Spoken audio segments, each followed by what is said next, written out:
chepa mugule chile chisimugula chicha mukate mitengo ya zinthu yatsika ndi mmene mmasitsira mitengo ya zinthu fertilizer uchina pa world market ndi $30 zidzatenga nthawi italika bwanji mutalumbira zimene anthu afuna kumva zikuti anthu zayambe kutsika tiwerengerane pano pa nthawi chaka choyamba chomwecho okay. Yes, within 3 months malinga ndi ma studies osachitika dziko Malawi 3 months ndiyo kwanira fuati kwenda kuzasintha timati fiscal policy kuzasintha exchange policy kuzasintha monetary policy tikazisintha framework imene iyi sikulotita la office loyamba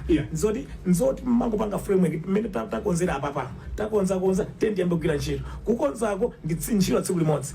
ntchito ija kuti zinthu zonse zikhale zili m'malo mwake zimatenga 3 months so within 3 months fertilizer price adzakhala kale 50,000 and below within 3 months tikazakhala factory ya sanzana kuti zimene sizingateke ndana ameneyo aujena amuluzi matsutsana nawo ku debate ndiye ndimene nakuti sakudziwa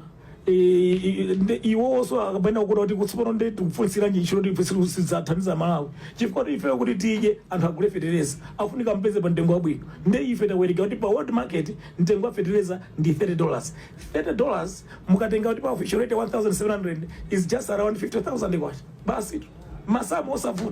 masamu wosavuta Brian anthu andale chonchi maka nthawi iyi amakhala ndi zambiri zolankhula nde timafuna akabambe atiyankhule pano moona mtima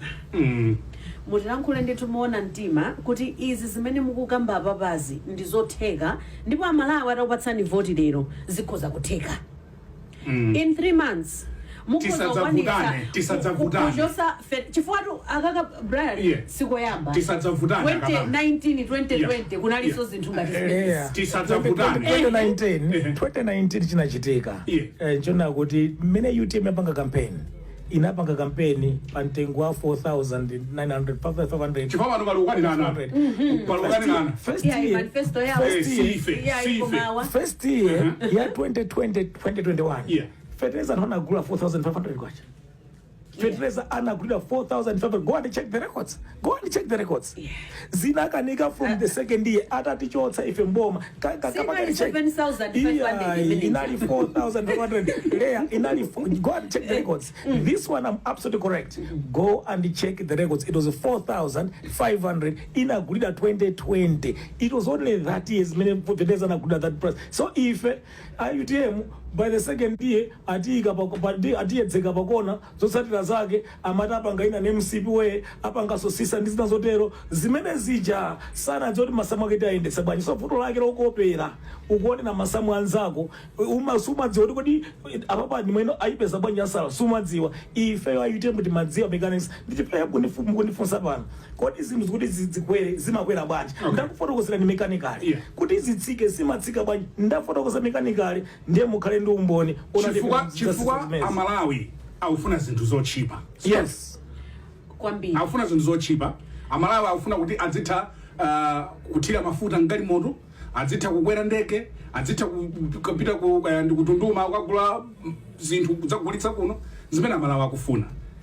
inuyo Dr. Kabambe mutakhala mtsogoleri wathu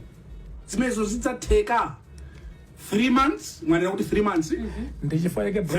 Brian ndakupatsa chisanzo cha ku Zambia cha ku Kenya mukayipanga appreciate currency yanu zimenezo ndizotheka chifukwa kuti mama mupereke makwacha ambiri posinthanitsa ndi dola mwapereka makwacha ochepa mukapereka makwacha ochepa immediately zinthu zanu zatsika proceso choncho banda kuti in the current state of our economy mene ili pakadali pano inuyo mukuti 3 months anthu akuvoterani pa 16 September pano muzakwanitsa kutsitsa fertilizer pa mtengo umene uli pakadali pano ndikufika pa 50,000 kwacha within 3